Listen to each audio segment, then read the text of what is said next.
Hi, my name is Samir Gunarat. This is my third assignment. The presentation for critiquing pedagogies in early childhood education, and I'll be addressing the dominance of developmentalist pedagogies. Understanding the pedagogy.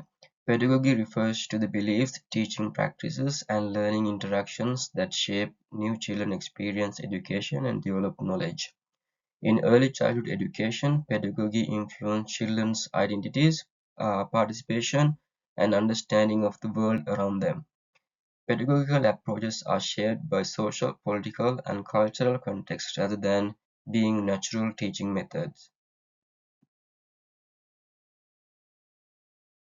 The pedagogical issue. A major debate in early childhood education is the dominance of development pedagogy, which emphasizes universal stage of child development. This approach often positions teachers as experts who guide children based on the predetermined development milestone. However, scholars argue that this perspective may overlook children's diverse cultural experiences and individual learning pathways. Why this issue matters: developmentalist pedagogy can limit children's participation by focusing heavily on teacher-directed learning rather than collaborative exploration. Educational systems increasingly prioritize measurable outcomes, which may reduce opportunities for creativity, play, and social interaction. As a result, early childhood education risks becoming overly academic and less focused on holistic child development. Problem one. So I have categorized into few problems. The problem one is dominance of developmentalism. Many traditional pedagogical frameworks are based on Western middle-class knowledge systems. This model may not adequately reflect the experiences, language, and cultural identities of diverse student population. When dominant knowledge is prioritized, minority cultures and alternative knowledge systems may become marginalized. Problem two is privileging dominant culture knowledge. Many traditional pedagogical frameworks are based on Western middle-class knowledge system.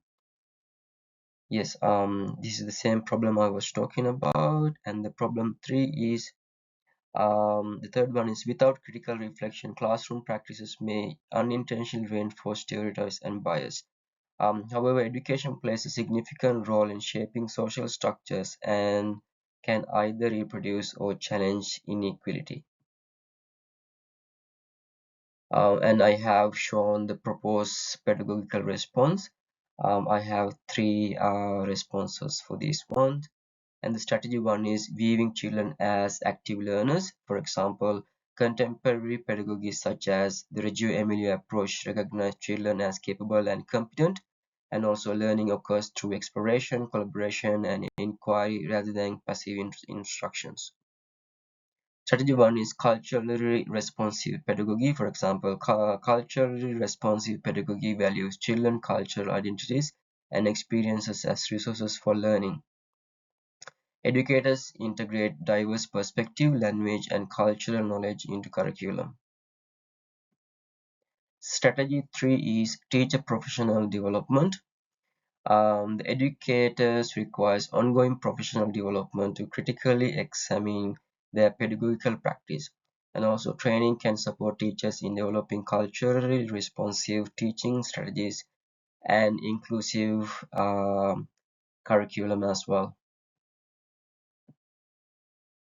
In conclusion, the dominance of developmentalist pedagogy creates tensions in contemporary early childhood education. More inclusive pedagogies recognize children as active participants and value cultural diversity within learning environments. By adopting critical and culturally responsive pedagogical practices, educators can promote equality and meaningful learning experiences for all children. And these are my references, and thank you so much.